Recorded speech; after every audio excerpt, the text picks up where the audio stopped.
नमस्कार दोस्तों, आज मध्य पूर्व की राजनीति एक नए मोड़ पर पहुंच चुकी है और इसका असर सिर्फ ईरान या इजराइल तक सीमित नहीं रहेगा, बल्कि भारत जैसे देशों की रणनीतिक सोच और ऊर्जा सुरक्षा पर भी सीधा प्रभाव पड़ेगा।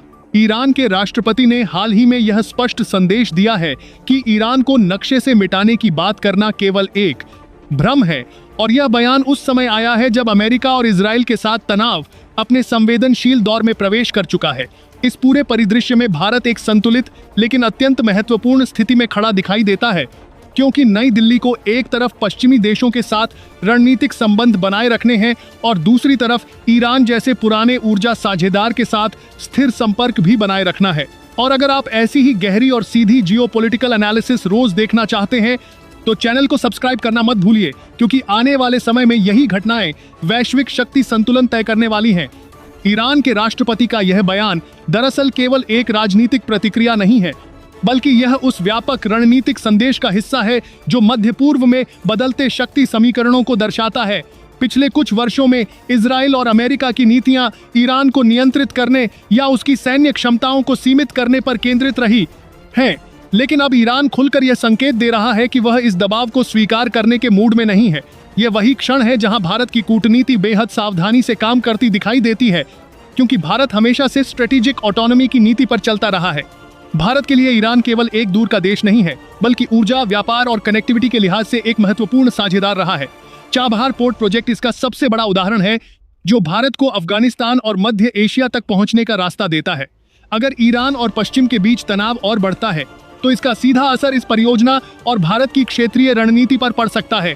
यही वजह है कि नई दिल्ली खुलकर किसी एक पक्ष में खड़े होने के बजाय संतुलित नीति अपनाती रही है। दूसरी तरफ अमेरिका और इजराइल का दृष्टिकोण यह है कि ईरान की सैन्य और परमाणु क्षमताएं क्षेत्रीय सुरक्षा के लिए खतरा बन सकती हैं। इसी कारण से इन दोनों देशों की रणनीति में ईरान पर दबाव बनाना शामिल रहा है। लेकिन अब ईरान के नेतृत्व का यह बयान के लिए बजान के सरकार की है करीब भारत में अमेरिका कोड करने के बताता है कि वह न केवल अपनी संप्रभुता पर जोर दे रहा है, बल्कि यह भी संकेत दे रहा है कि यदि उस पर अत्यधिक दबाव डाला गया तो वह जवाब देने की क्षमता रखता है। यह वही स्थिति है जहां मध्य पूर्व में किसी भी छोटे तनाव का असर ही देने लगता है। भारत के लिए यह परिस्थिति अवसर और जोखिम दोनों लेकर आती है। अवसर इसलिए क्योंकि भारत अपनी संतुलित विदेश नीति के कारण कई देशों के बीच एक भरोसेमंद साझेदार के रूप में उभर सकता है, और जोखिम इसलिए क्योंकि यदि क्षेत्र में संघर्ष बढ़ता है तो ऊर्जा आपूर्ति और व्यापार मार्ग प्रभावित हो सकते हैं। भारत दुनिया के सबसे बड़े ऊर्जा आयातकों में से एक है, इसलिए मध्य पूर्व की स्थिरता उसके लिए केवल कूटनीतिक मुद्दा नहीं बल्कि आर्थिक आवश्यकता भी है। यहाँ एक और महत्वपूर्ण पहलू सामने आता है वैश्विक शक्ति संतुलन का। चीन, रूस, अमेरिका और यूरोपीय देश सभी मध्य पूर्व में अपनी रणनीतिक उपस्थिति बनाए रखने की कोशिश कर रहे हैं। ऐसे में भारत धीरे धीरे एक ऐसे खिलाड़ी के रूप में उभर रहा है जो किसी ब्लॉक की राजनीति में पूरी तरह शामिल हुए बिना भी प्रभाव डाल सकता है। यही कारण है कि कई अंतर्राष्ट्रीय मंचों पर भारत की भूमिका अब पहले से अधिक महत्वपूर्ण हो गई है।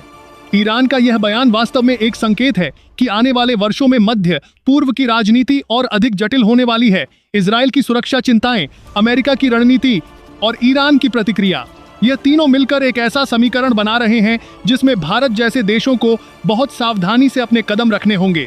यही वजह है कि भारत की विदेश नीति अक्सर धीमी लेकिन बेहद सोच समझकर आगे बढ़ती है। अगर व्यापक दृष्टि से देखा जाए तो यह पूरा घटनाक्रम केवल एक बयान तक सीमित नहीं है। यह उस बड़े बदलाव की शुरुआत हो सकती है जहां क्षेत्रीय संघर्षों का प्रभाव वैश्विक व्यापार, ऊर्जा मार्गों और अंतर्राष्ट्रीय गठबंधनों पर दिखाई देगा। भारत के लिए यह समय केवल प्रतिक्रिया देने का नहीं बल्कि दीर्घकालिक रणनीति बनाने का है। आज की स्थिति यह संकेत देती है कि भारत को अपनी ऊर्जा सुरक्षा, रक्षा सहयोग और कूटनीतिक संतुलन तीनों पर एक साथ ध्यान देना होगा। यही वह रणनीति है जो भारत को आने वाले वर्षों में एक स्थिर और प्रभावशाली शक्ति के रूप में स्थापित कर सकती है। और यही कारण है कि मध्य पूर्व में हो रहे छोटे छोटे घटनाक्रम भी भारत की राष्ट्रीय रणनीति का हिस्सा बन जाते हैं। आखिर में यह समझना जरूरी है कि दुनिया अब एक बहुध्रुवीय व्यवस्था की ओर बढ़ रही है।